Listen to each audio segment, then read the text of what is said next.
Hello friends, today we are going to discuss the chapter The Last Lesson. The last lesson is the first lesson of the book Flamingo of class 12th. The last lesson is written by Alphonse Daudet. Before this I have sent one video. In that video I have discussed about the theme and summary of this lesson. So in this video we are going to discuss this chapter line by line. Okay, let us start. I have earlier told you that this lesson deals with Franco-Persian War, in that France was defeated by Persian and Persian imposed their German language in the two districts of France, Alsace and Lorraine. And what happened when they imposed their language and how they were going to impose their German language, and how are the people of the France thinking about their own native language when they are not going to study about their French language. Okay, let us start this chapter. I started for school very late that morning and was in great dread of a scolding, especially because M. Hamel had said that he would question us on participles, and I did not know the first word about them. So there is a boy whose name is French. French is the name of that boy who is going to school, and he is very late that morning for school, and he is very fearful that his teacher will scold him, especially his teacher M. Hamel will scold him because he was asked to learn about participle, but he did not learn anything about this thing. For a moment I thought of running away and spending the day out of doors. It was so warm, so bright. The birds were chirping at the edge of the woods, and in the open field back of the sawmill, Persian soldiers were drilling. It was all much more tempting than the rule of the participles, but I had the strength to resist and hurried off to the school.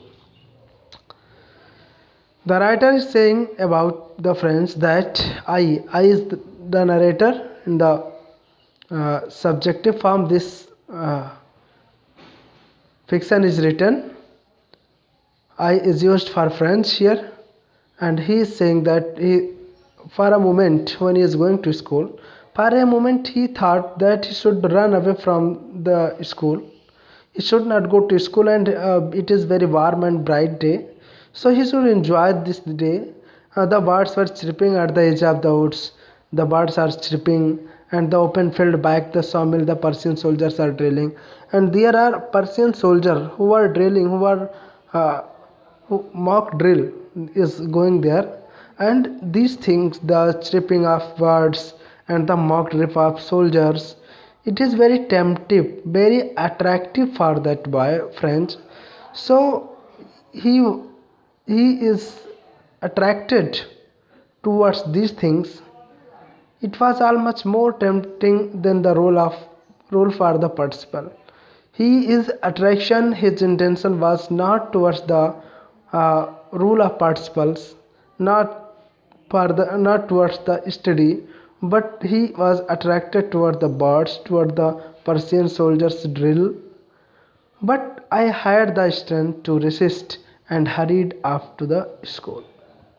He is saying that he has power to control himself, and he controlled also, and anyhow he ran towards the school. So in the first stanza in the first paragraph we find out that this is in a narrative form, and the boy is French who is going to school, He was very late that morning. He was very fearful that his teacher Hamel will scold him because he has given work to learn about the participle, but he did not learn anything about that participle. For a time, he also thought that he should escape, run away from the school. He should not go to the school. The chirping of the birds and the drilling of the Persian soldiers are more attractive than the rule of the participle. But anyhow, he controlled himself and he went towards the school. When I passed the town hall, there was a crowd in the front of the bulletin board. For the last 2 years, all our bad news had come from there. The lost battles, the draft the orders of the commanding officers, and I thought to myself without stopping, what can be the matter now? When he was going to school, there was the bulletin board in front of him, and there was crowd also. And for last 2 years, the bad news uh, is coming from the last battle. Sometimes they lost the battle. Sometimes the new rule from the Persian commanding officer. So he thought, now what happened now? Why the crowd? They are crowding here. Why the crowd is here? What the news is here? And why the people are gathered to see this news? And what is the news? What can be now? But he did not give attention. He did not. Then, as I hurried by the fast as I could go, after that he was in so hurried to go to the school. And what happened? The blacksmith watcher is a blacksmith Luhar watcher, who was there with the apprentice reading the bulletin. Blacksmith Wachter वहाँ पर था और वह देख रहा था उस bulletin को, और उसने कॉल्ड आफ्टर में मुझे भी बुलाया और मुझे क्या कहा, don't go so fast bub, you will get to your school in plenty of time. Actually this is the sarcasm, there is the sarcasm, व्यंग जिसको हम कहते हैं कि don't go fast bub, you will get to your school in plenty of time. जल्दी में मत जाओ भाई, बहुत समय है तुम्हारे स्कूल के लिए. ऑलरेडी ही वॉज गेटिंग लेट, ऑलरेडी ही was late. At this time he was, it is a time of irony, it is a type of irony, it is type of sarcasm, is saying that don't go so fast bab, you will get to your school in plenty of time. बहुत जल्दी पहुंच जाओगे, भी बहुत समय है. Actually already he was late. I thought he was making fun of me and reached Hamel's little garden all out of breath. मुझे लगा कि वो मेरा मजाक उड़ा रहा है, मजाक बना रहा है, और मैं किसी तरह से तेजी से हाँफता हुआ मिस्टर हैमेल के छोटे से गार्डन की तरफ पहुंच गया. This paragraph is very important, too much important. Usually when a school began there was a great bustle. When school runs there was a great bustle, बहुत आवाज़ हुआ करती है. Which could be heard out of the street, in the street, और उस school की आवाज़ को गली से ही सुना जा सकता था. The opening and the closing of desk, what happens usually, उस दिन की बात नहीं की जा रही, अक्सर उस क्या हुआ करता था स्कूल के दिनों में, जब स्कूल चल रहा होता था तो there is the sound of opening and closing of desk. Lessons repeated in unisons, unison means बेतरतीब ढंग से, मतलब ऐसा साउंड, और उस साउंड में लेसन याद, बच्चों द्वारा लेसन याद किया जाता. वेरी लाउड, तेज़ी से. With our hands over our ears to understand better, और जब तक हम अपना कान में हाथ नहीं लगाते तब तक समझना मुश्किल हो जाता है, अर्थात अगर ध्यान से नहीं सुनते तो समझना मुश्किल होता.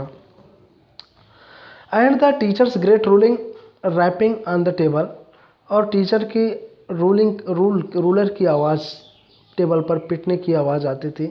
But now it was all so still. लेकिन today these things were not happening. There was no sound of the opening and closing of desk. There is no sound of the repeating lesson. There is no sound of the writing on the table of ruler, and there is no hustle and bustle at that day. But now it was also still. I had counted on the commotion to get to my desk without being seen. मैंने ये सोचा था कि मैं बिना दिखे धीरे से जाकर अपने डेस्क पर बैठ जाऊंगा. But of course that day everything had to be as quiet as Sunday morning. But that day it was so still, so quiet, so calm, like a Sunday morning. And through the window I saw my classmates already in their places. and through the window I peeped inside the room, and I found out my classmates were already sitting at their places, and M. Hamel walking up and down with his terrible iron ruler under his arm. और उसने देखा कि उनके teacher M हैमल अपने अपने arm के नीचे ruler छड़ी को दबाए हुए अप डाउन बस थोड़े दूरी में ही चक्कर लगा रहे थे. I had to open the door and go in before everybody. और मुझे दरवाज़ा खोलना पड़ा और सबके सामने से मुझे जानना पड़ा. You can imagine how I blushed and how frightened I was. अब आप कल्पना कर सकते हैं.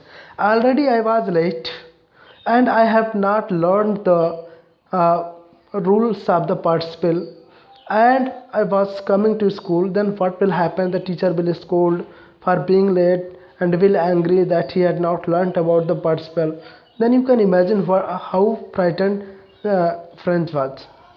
But nothing happened. What he imagined, such nothing happened. ऐसा कुछ हुआ नहीं. Yem Hamel saw me and said very kindly, "Go to your place quickly, little friends." हे छोटे फ्रेंड, जाओ अपनी सीट पर जाओ. We were beginning without you. We are going to begin this chapter lesson without you. I jumped over the fence and sat down at my desk. Not till then, when I had got a little over my fright, did I see that our teacher had on his beautiful green coat.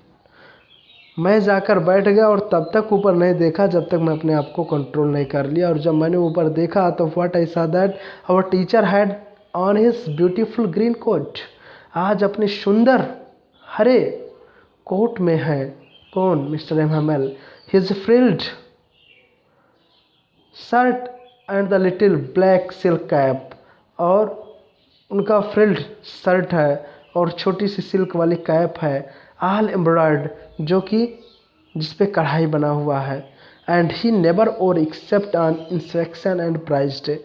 इस shirt को prize day के अलावा या किसी निरीक्षण के दौरान ही पहनते थे वह, अन्यथा नहीं पहनते थे. Beside the whole school seemed so strange and solemn. पूरी तरह से यह विचित्र और शांत दिख रहा था ये school today. But the thing that surprised me most was see. लेकिन सबसे ज़्यादा जो मुझे सरप्राइज हुआ, अभी तक तो everything was surprise. The atmosphere of the school was so quiet and calm and silent. This was surprising. He also surprised that his teacher wore the beautiful green coat and black cap. This was surprising, but the most was to see on the back benches that were always empty. उसने सबसे ज़्यादा surprise इससे हुआ कि पीछे कुछ लोग बैठे हुए थे जो कि हमेशा खाली रहता था. कौन बैठे थे? The village people sitting quietly like आवर सेल्व्स. जैसे हम लोग बैठे थे वैसे ही गांव के लोग आकर बैठे हुए थे. कौन था उसमें गांव के लोग में? Old Hauser with his 3 corner head. बूढ़ा हासर बैठा हुआ था और वह तिरछी टोपी पहने हुए था, 3 कॉर्नर हेड था. And farmer mayor. Farmer means भूतपूर्व मेयर, और वहाँ का भूतपूर्व एक्स मेयर बैठा हुआ था. द फार्मर पोस्ट मास्टर और रिटायर पोस्ट मास्टर बैठा हुआ था. And several other beside. और कई अन्य लोग बैठे हुए थे बिसाइड में. Everybody looked sad. हर कोई दुखी दिख रहा था. And Hauser had brought an old primer. और हासर के पास एक पुरानी प्राइमर, स्टार्टिंग वाली किताब जिससे हम शुरू करते हैं अपने, जैसे हम ABCD शुरू करते हैं वैसे हर एक लैंग्वेज का एक प्राइमर होता है. उस प्राइमर के साथ जैसे हिंदी बाल पोथी होती है और इंग्लिश के लिए A to Z की ABCD की बुक होती है. Primer thumbed at the edge and he held it open on his knees with his great spectacles lying across the page. और वह अपने घुटनों पर रखकर नी पर रखा हुआ था बुक को और चश्मे के नीचे से देख रहा था बुक को, प्राइमर को. While I was wondering about it all, जब मैंने सब देखा, M Hamel mounted his stair. तब तक यम हैमल कुर्सी पर बैठ गए. And in the same grave and gentle tone which he had used to me. और बहुत ही गंभीर और जेंटल टोन के साथ उन्होंने कहा, my children, this is the last lesson I shell give you. The order has come from Berlin to teach one is sermon in the schools of Alsace and Lorraine. उन्होंने बड़े गंभीर स्वर में कहा, my children, this is the last lesson I shell give you. ये अंतिम lesson है जो मैं तुम्हें पढ़ाने जा रहा हूँ। The order has come from Berlin to teach only German in the schools of Alsace and Lorraine. आदेश आया है बर्लिन से कि बर्लिन से आदेश आया है कि अल्सास और लॉरेन डिस्ट्रिक्ट के स्कूलों में केवल जर्मन भाषा पढ़ाई जाए। The new master comes tomorrow, कल नया एक मास्टर आता है। कल tomorrow new master will come, this is your last French lesson. आज ये आपका अंतिम फ्रेंच लेसन है। I want you to be very attentive, मैं चाहता हूँ कि तुम बड़े ध्यान से इसको सुनो। I want that you should be too much attentive about the last lesson that is I am going to teach you today. What a thunderclap these words were to me, जैसे मेरे ऊपर बिजली गिर पड़ी हो, जैसे बिजली चमक गई हो, बिजली कौंध गई हो मेरे लिए ये शब्द। Oh the wretches that was what they had put up to the town hall. Oh दुष्टों ने क्या किया। अच्छा तो यही समाचार बुलेटिन बोर्ड में लगा हुआ था टाउन हॉल के, जो सब लोग इकट्ठा होकर देख रहे थे। The crowd were there and they were looking this news that from tomorrow only the German language will be taught in the district of Alsace and Lorraine, and today is the last lesson of Mr. Hamel for the French lesson. My last French lesson, मेरा अंतिम French lesson. Why क्यों? I hardly knew how to write, अभी तो मैं बड़ी मुश्किल से सीख पाया हूँ कैसे लिखा जाए। I should never learn any more, अब मैं पढ़ूंगा ही नहीं। I must stop there then, मुझे रुक जाना चाहिए। Oh how sorry I was for not learning my lesson, आज मुझे कितना दुख हो रहा है कि मैंने अपना लेसन नहीं पढ़ा, अपना फ्रेंच लैंग्वेज का लेसन नहीं पढ़ा। आज मुझे कितना दुख हो रहा है। फॉर सीकिंग वर्ड्स, जब मुझे पढ़ना था तो मैं चिड़ियों के अंडे ढूंढ रहा था। Are going slides on the Saar, और मैं स्लाइडिंग खेल रहा था जाकर। My books that had seemed such a nuisance a while ago, अभी कुछ समय पहले तक ये किताब मेरे लिए बहुत ख़राब लग रही थी, बहुत अच्छी नहीं लग रही थी ये book. How so heavy to carry, कितनी वजन लग रही थी इसे लाने में। माई ग्रामर, मेरी ये ग्रामर की book, and my history of the saint, और ये संतों की इतिहासों की किताबें लाना मेरे लिए कितना वजन लग रहा था। But now what happened, where old friends now, yes, now what happened, carry my grammar and my history of the saint were old friends now that I could not give up, लेकिन अब मैं नहीं त्याग सकता, मैं नहीं छोड़ सकता। अब मुझे पढ़ने का एहसास हुआ। now I want to read this book, I have interest in this grammar and the history of the saint, these are my old friend and MML too, और मैं MML को भी नहीं त्याग सकता।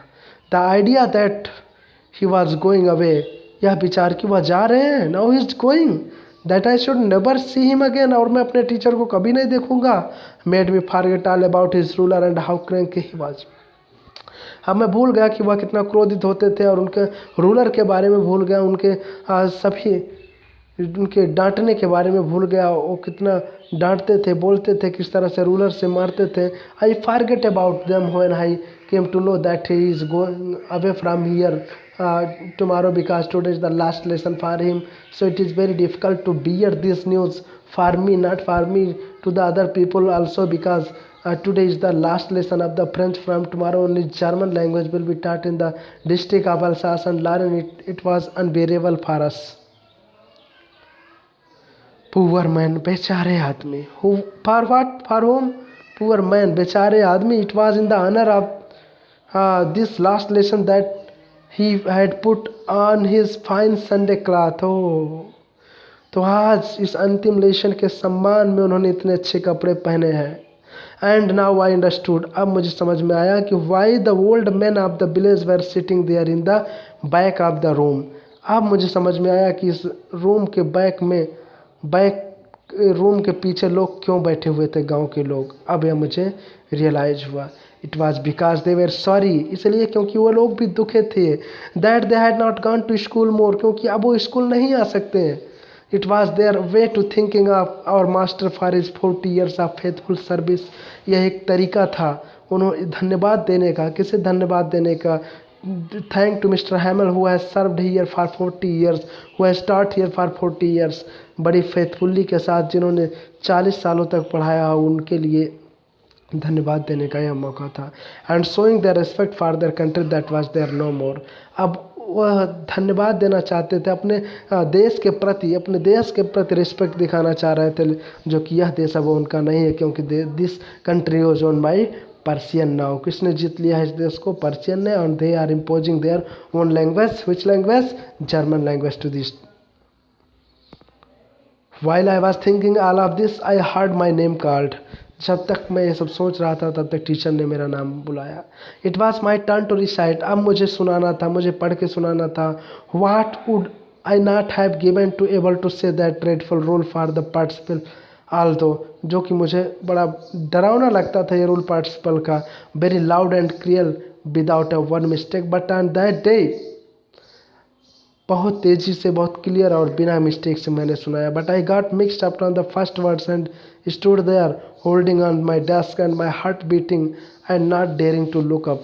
मैं वहाँ पर सीधा खड़ा हुआ और डेस्क को पकड़े हुआ था. मेरा हार्ट बीट कर रहा था, मेरी हिम्मत नहीं हो रही थी कि मैं ऊपर किसकी तरफ देख सकूँ? मिस्टर एमएमएल की. आई हर्ड एमएमएल से टू सी. मैंने एमएमएल को कहते हुए सुना. क्या कहते हुए सुना? I heard Emmanuel say to me, I won't scold you. Emmanuel ने कहा कि मैं तुम्हें डांटूंगा नहीं. मैं तुम्हें नहीं डांटूंगा. Little friends, you must feel bad enough. तुम्हें खुद बैड फील करना चाहिए. You must feel bad enough. Why? You see how it is. अब तुम्हें लगता है कैसा है? Every day we have said to our self, वाह we have plenty of time. रोज़ हम कहते थे, हम लोग बस रोज़ यही कहते हैं कि अभी हम लोगों के पास बहुत समय है, हम लोग लर्न कर लेंगे. We have too much time. ऐसा लर्न इट टुमारो, कल लर्न कर लेंगे. And now you see where we have come out. और देखा आज हम कहाँ आ गए. कल कल करते हुए आज ये स्थिति आ गई कि दैट अब हमारे पास कोई कल नहीं है लर्न करने के लिए. Today is the last lesson.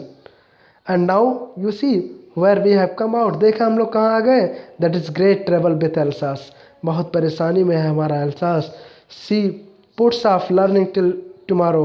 और ये कल तक अब नहीं पढ़ाई जाएगी यहाँ पर. Now those fellows out there will have to right to say to you how is it you pretended to be Frenchman. अब तुम कह सकते हो तुम लोगों ने बहाना बनाया फ्रेंचमैन बनने से.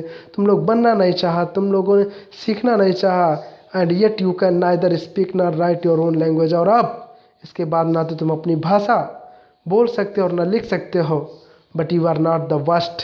लेकिन तुम सबसे ख़राब नहीं हो. Poor little French, we have all a great deal to reproach our self with.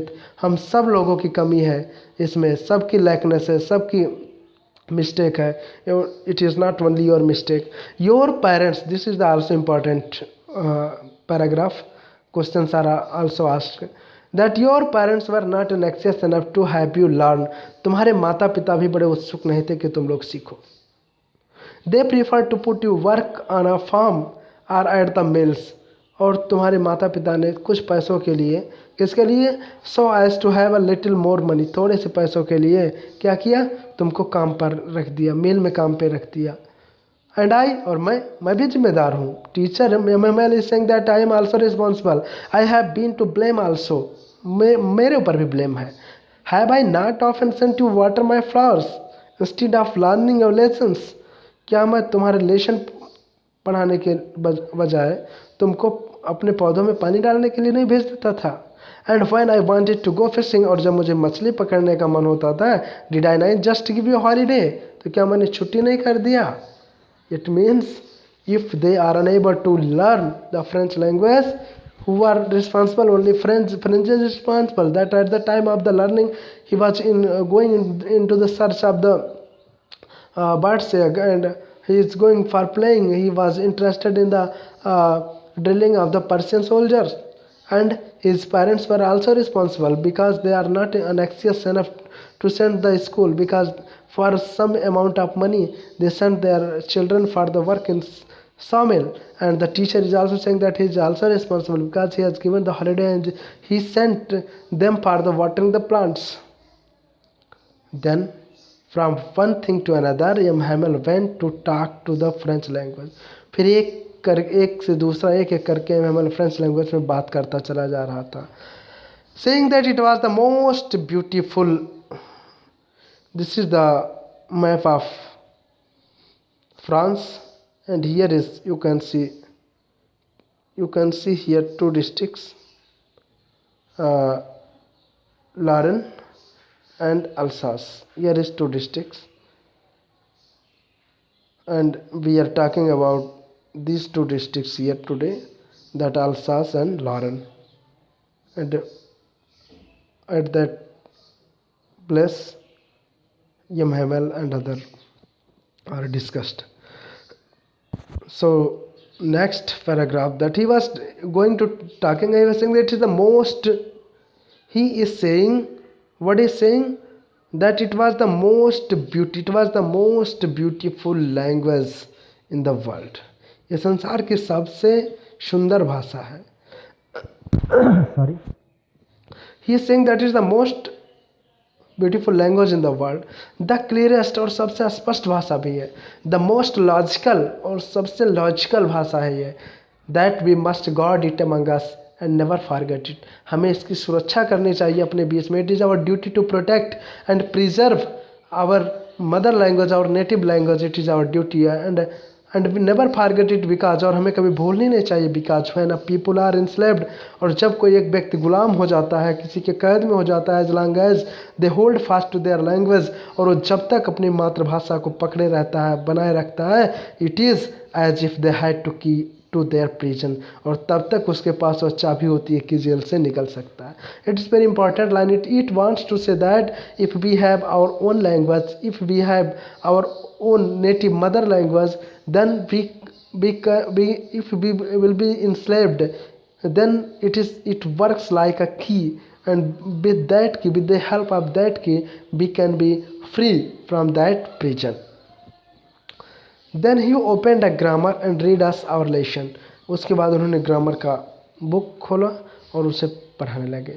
I was amazed to see how well I understood it. और मुझे आश्चर्य हो रहा था कि जिस ग्रामर से मैं दूर भाग रहा था, जो मुझे समझ में नहीं आ रहा था, but today what happened God knows very easily I understood it, बहुत आसानी से मुझे समझ में आ गया।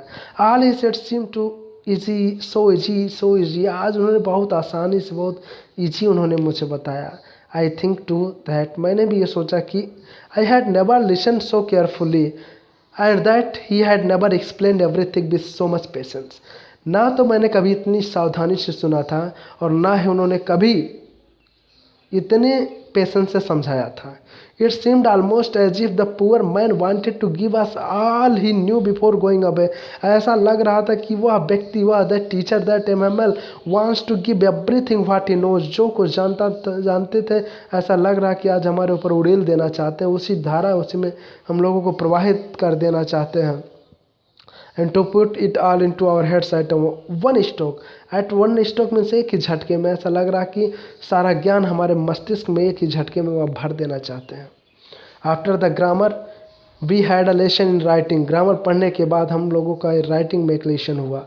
That day MML and new copies for us, उस दिन एमएमएल ने हमें एक नई कॉपी दी, written in beautiful round hand, और वह not italic, that round hand में लिखा हुआ था। What it was written, France Alsace, France Alsace, they look like little flags floating everywhere in the school room, और वही छोटे छोटे कागज़ के टुकड़े जिस पर क्या लिखा हुआ था, फ्रांस और अल्सास, ऐसा लग रहा था कि जैसे झंडों की तरह वह पूरे सबके पास था, कमरे में एक एक पेज, और पूरा वह कमरे में लहरा रहा था। Hung from the rod at the top of our desk, हमारे डेस्क पर रॉड पर वह जैसे लहरा रहा था। You ought to have seen how every one set to work, आज आप देख सकते थे हर कोई काम में कैसे बिजी था। And how quiet it was, और कितना शांत था। Everyone was working silently. The only sound was the scratching of the pens over the paper, अगर कोई आवाज़ आ रही थी तो पेन की आवाज़ आ रही थी, वह पेन जो पेपर पर चल रहा था उस पर स्क्रैचिंग की आवाज़ आ रही थी। Once some beetles flew in, हाँ कोई भंवरा, कोई black insect came flew in and nobody paid any attention to them, किसी ने उसकी तरफ नहीं ध्यान दिया। दे were working, they were so busy, they were so calm and quiet, they were so indulge in their work that they were not giving attention towards that beetle, not even the little ones who worked right on the tracing their fish hooks as if that French too. और ऐसा लग रहा था कि जैसे वो लोग fish hook में फंस गए हों उस फ्रेंच के, और उसकी तरफ किसी तरफ ध्यान ही नहीं दे रहे थे। On the roof the pigeons cooed very low, और छत पर पिजन जो कबूतर हैं बड़ी लो आवाज में बोल रहे हैं। This is very important line also. And I thought to my self, will they make them sing in German even the pigeon. क्या हुए, इस पिजन को भी जर्मन सिखा देंगे। Persian own this district and they impose their German language upon us. They are imposing, forcefully imposing, but can they teach German to these pigeons also? क्या इन कबूतरों को भी जर्मन सिखा देंगे, जर्मन से कूकना सिखा देंगे? नहीं। It means that a country only can impose their language to the other countrymen, but they cannot impose their rule and regulation on nature. Whenever I looked up from my writing, I saw M. Hamel sitting motionless in his chair. जब मैंने ऊपर देखा तो M Hemal अपनी कुर्सी में motionless बैठे हुए थे। And gazing first at one thing, एक चीज़ को बस एक टक निहार रहे थे। एंड देन एट अनदर, एक के बाद फिर दूसरे को, एक चीज़ को बड़े ध्यान से देखते फिर as if he wanted to fix in his mind just how everything looked in this little school room. ऐसा लग रहा था कि इस कमरे की एक एक चीज़ को अपने मन मस्तिष्क में जद्दोजहन में वो बैठा लेना चाहते हो। फैंसी कल्पना, for 40 years he had been here in the same place. 40 सालों से वह एक ही स्थान पर थे। With his garden outside this window and his class in front of him, और इस गार्डन में बस खिड़की के सामने और इस क्लास के सामने बस जस्ट लाइक दैट, एक ही जैसा था। 40 सालों से वहाँ पर थे। Only the desk and the benches had been worn smooth. हाँ, इन 40 सालों में अगर कुछ परिवर्तन हुआ है तो क्या, बस केवल बेंच और डेस्क क्या हो गए हैं, स्मूथ हो गए हैं। The walnut trees in the garden were taller, और 40 सालों में बदला है तो क्या बदला है, बेंच जो है स्मूथ हो गए हैं, चिकने हो गए हैं, वॉलनट गार्डन के पड़े हो गए। And the hop vine that had planted himself to about the windows to roof, और जो विंडो जो इन्होंने लताएं लगा रखी हैं, वाइन लगा रखी हैं, वह नीचे से अब छत तक पहुंच गई हैं बड़ी होकर। ये परिवर्तन हुए हैं। How it must have broken his heart to leave it all poor man. कैसे इस बेचारे व्यक्ति का हृदय टूट गया होगा आज सब कुछ छोड़ते हुए। To hear his sister moving about in the room above, ऊपर के कमरे में उसकी बहन कुछ पैकिंग कर रही है, देयर ट्रंक्स, अपने संदूक की पैकिंग कर रही है, उसको मूव करा रहे हैं, उसकी आवाज़ आ रही। For they must leave the country next day, क्योंकि अगले दिन उन्हें इस देश को छोड़कर चला जाना है, इस गांव को छोड़ के चले जाना है। But he had the courage to hear every lesson to the very last. It was last lesson. From tomorrow the French language is not taught, so he can cancel this lesson today. It does not need to teach. But no, he was a true teacher. He was a real teacher. At the last day, at the last time, he is teaching. He is teaching and writing. We had a reciting lesson, after that writing lesson, and after that he had a lesson in history. And then the baby chanted there, ba, be, bi, bo, bu, like our बारह खड़ी, का, के, की, कू, उस तरह से we एक lesson हुआ। Down there at the back of the room old Hauser had put on his spectacles and holding his primer in both hand. और फिर फ्रेंच ने पीछे की तरफ देखा जहाँ ओल्ड हासर अपना चश्मे के नीचे से अपने पकड़े हुए किताब को देख रहा था। Spell the letter with them, वह भी उसे स्पेल्ड कर रहा था, वह भी उस लेसन को स्पेल्ड कर रहा था। You could see that he too was crying. आप देख सकते हैं वह भी रो रहा था। His voice trembled with emotion. उसकी आवाज़ इमोशन में लड़खड़ा रही थी। And it was so funny to hear him that we all wanted to laugh and cry. और वह इस तरह से बोल रहा था रो रहा था, उस इमोशन में उसकी बड़बड़ाहट की आवाज़, उस पर हमें हंसी भी आ रही थी और हमें रोना भी आ रहा था कि today is the last lesson, our teacher is going and from tomorrow we will not learn our native language. It is very difficult to bear this condition. So at the activity of the old Hasar, he was it seemed that he is going to laugh, but what happens, what happens, but he is in emotion to cry also. How well I remember it, that last lesson. मुझे कैसे याद आता है, बहुत अच्छे से याद है मुझे वह लास्ट लेसन, याद रहेगा यह last lesson. All at once the church clock struck 12, और तब तक चर्च की घंटी से हमें 12 बजने के संकेत हुए.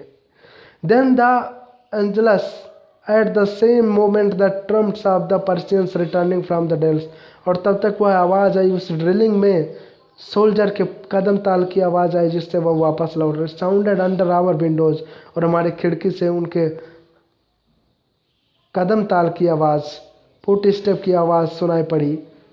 वो वापस आ रहे थे. M Hamel stood up very pale, M Hamel वहाँ पर खड़े हुए. In his chair I never saw him look so tall, मैंने उन्हें कितना कभी लंबा, मीन्स इतना गर्वान्वित, इतना दुखी और इतनी इस कंडीशन में मैंने कभी उनको ऐसा नहीं देखा था. Now M Hamel is going to say that my friends said he I but something choked him. उन्होंने कहा मेरे मित्रों, मैं लेकिन, ऐसा कहते हुए जिससे उनका गला बंध गया हो. गला चोक मीन्स होता है दम घुटना, जिसे दम घुटने लगा हो उनका. He could not go on, वो आगे कुछ नहीं बोल पाए. Then he turn to the black board, took a piece of चाक, वो ब्लैक बोर्ड की तरफ टर्न हुए, एक चाक का टुकड़ा उठाए. And bearing on with all his might he wrote as large as could, और बड़े बड़े शब्दों में, बड़े बड़े अक्षरों में उन्होंने ब्लैक बोर्ड पर लिखा, बाइव ला फ्रांस, बाइव ला France, live long France, France जिंदाबाद, फ्रांस अमर रहे, France live long, he has written. Then he stopped and lean his head against the wall, फिर वो रुक गए और दीवार की तरफ झुक गए. एंड विदाउट अ वर्ड, और बिना कुछ शब्द कहे, he made a gesture to us with his hand, अपने हाथ हिलाकर उन्होंने कहा, school is dismissed, you may go. He did not say class is dismissed, he said that school is dismissed because from tomorrow only German language will taught, the school of the French language is dismissed, and he is teaching there for 40 years, but now he is going to dismiss this school and he will not teach further, and this school will not run for the French further, only German language will be taught. So this is the lesson, that is the last lesson. In this lesson we will find out about the love towards our native language, about the freedom of language and how the language works for it, and about its theme, and about its summary, and about its importance we have taught earlier video. So this is your line by line explanation of the chapter, the last lesson. This is the written by Alphonse Daudet. He is a French novelist and story writer. Okay, thank you. We will also meet in the next video. For that, okay, goodbye.